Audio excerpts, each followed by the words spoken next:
নবী এবং শয়তানের ভেতরে পার্থক্য কিন্তু একটা।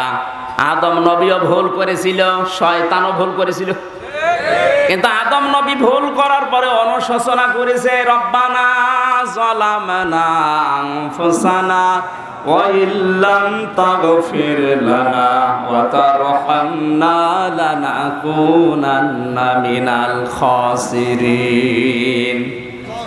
হযরতে আদম ভুল করার পরে অনুশোচনা করেছেন, ক্ষমা চেয়েছেন কার কাছে? তিনি স্বীকৃতি দিয়েছেন, আল্লাহ আমার ভুল হয়ে গেছে।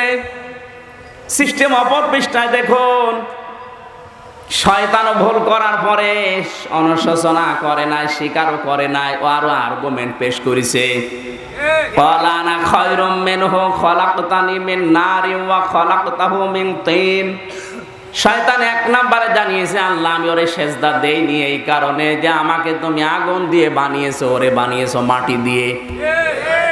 আগুনের ভেতরে ক্ষমতা আছে, পাওয়ার আছে, শক্তি আছে, আর মাটির ভেতরে কিছু নেই, ও পড়ে থাকে। শয়তান অহংকার করেছিল ক্ষমতা, কিসের কথা বুঝতেছেন? শয়তান অহংকার করেছিল কিসের?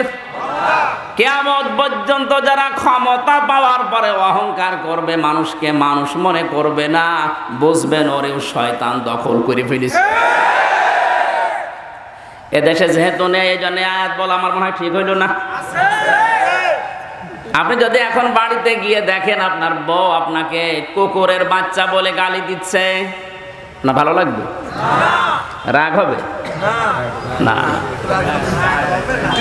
রাগও করা যাবে না। যদি আপনি জ্ঞানী মানুষ হয়ে থাকেন, কুকুরের বাচ্চা শোনার পরে আপনি রাগ করবেন। আপনি চিন্তা করবেন, এই বউ তো শিক্ষিতা, এ তো ভদ্র ঘরের মেয়ে, আজ 10 বছর সংসার করে কোনোদিন আমার মাথার উপরে মুখ তুলে কথা বলে না, আর আজকে আমার গালি দিচ্ছে, ও অবশ্যই ওরে জিনে ধরেছে। কথা বুঝতেছে? কিসে ধরেছে? স্বাভাবিক হলে তো আমার গালি দেওয়ার কথা না, কারণ আমার মুখের উপর মুখ তুলে কথা বলে না, আর আমার গালি দেয়, তার মানে ও স্বাভাবিক নেই। ওরে কিসে ধরেছে? আপনি যখন মানুষ হিসাবে অহংকার করবেন, সে চেহারার হোক, টাকা পয়সার হোক, ক্ষমতার হোক, আপনি বুঝবেন আপনি আর মানুষ নেই, আপনাকেও শয়তান দখল করে ফেলেছে। শয়তান ওই সময় আল্লাহর কাছে একথা বলার সঙ্গে সঙ্গে ধমক খেয়েছে, ক্বালা ফাহবিত মিনহা ফামা ইয়াকুনু লাকা আন তাতাকাব্বারা ফিহা ফাখরুজ ইন্নাকা মিনাস সাবিরিন। আল্লাহ পাক বলেন দূর হয়ে যা। এই খেয়াল করেন, দূর হয়ে যা বলার পরে আল্লাহ শেষ করেননি আন তাতাকাব্বারা ফিহা। তাতাকাব্বারা মোজারে, বর্তমান, ভবিষ্যৎ, প্রেজেন্ট, ফিউচার। শুধু তুই একা না, কিয়ামত পর্যন্ত তোর মতো যারা অহংকার করবে, নিজেকে বড় মনে করবে, তাদেরকে আমি আল্লাহ লাঞ্ছিত, অপমানিত করে আমার কাছ থেকে তাড়িয়ে দিলাম। এই জন্য শয়তান ওই দিন থেকে 2টা জিনিস থেকে পুরা বঞ্চিত। আল্লাহর কাছে ও 2টা জিনিস পাবে না। 1 নম্বরেও কোনোদিন আল্লাহর কাছে ক্ষমা পাবে না। 2 নম্বরে শয়তান কোনোদিন জান্নাত যাবে না। শয়তানের অপরাধ প্রথমটা কি ছিল? অহংকার। বলেন বলেন, এটা কিন্তু ক্লাস চলছে। এই ক্লাসে যারা বসে আছেন তারা ছাত্রের মতো বুঝবেন এবং জবাব দিবেন।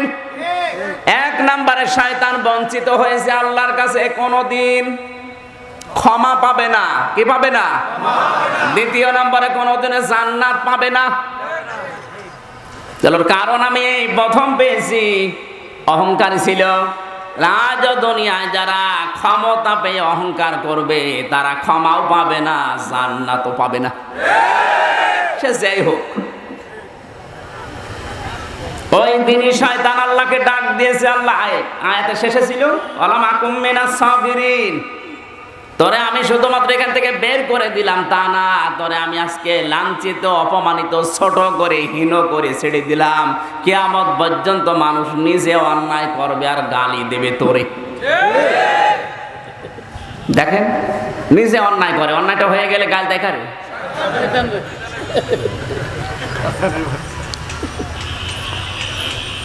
শয়তান ওই দিন আল্লাহকে জানিয়েছে, আল্লাহ আমি যে এত ইবাদত করলাম তোমার 950 বছর, আমি কি কিছু পাবো না? আল্লাহ বলেন, কি পাবি বল, কি চাস তুই?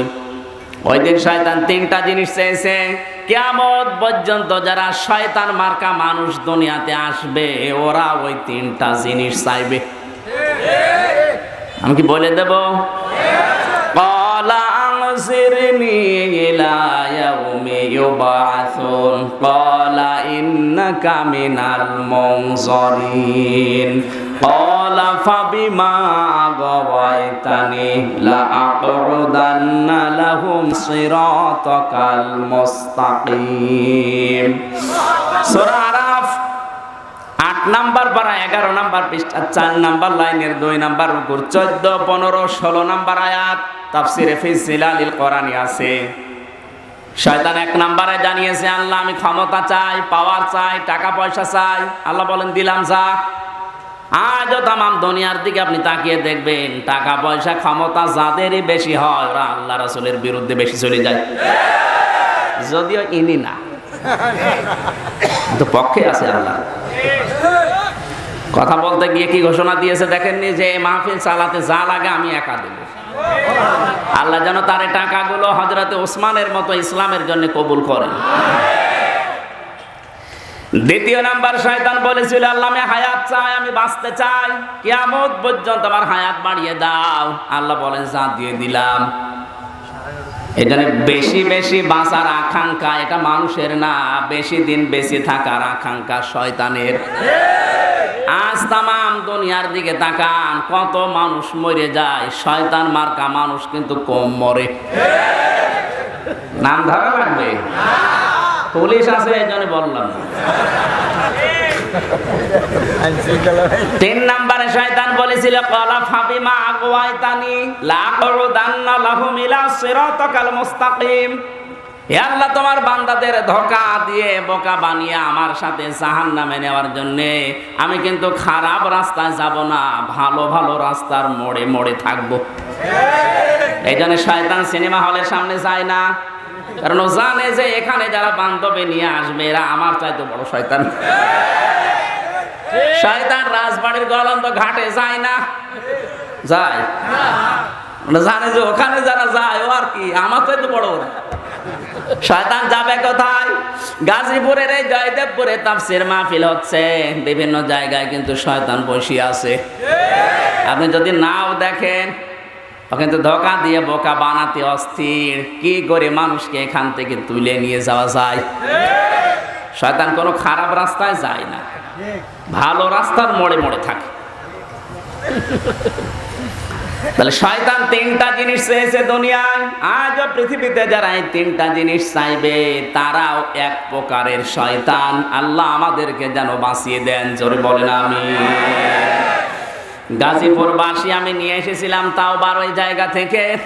2 নম্বরে হযরতে আদম নবী অন্যায় করে অনুশোচনা করলেন, স্বীকার করলেন, তিনি মাপ পেয়ে গেলেন। শয়তান স্বীকারও করে নাই, অনুশোচনাও করে নাই, আর আর্গুমেন্ট পেশ করেছে, এই জন্য মাপ পায় নাই, জান্নাতও হারিয়েছে।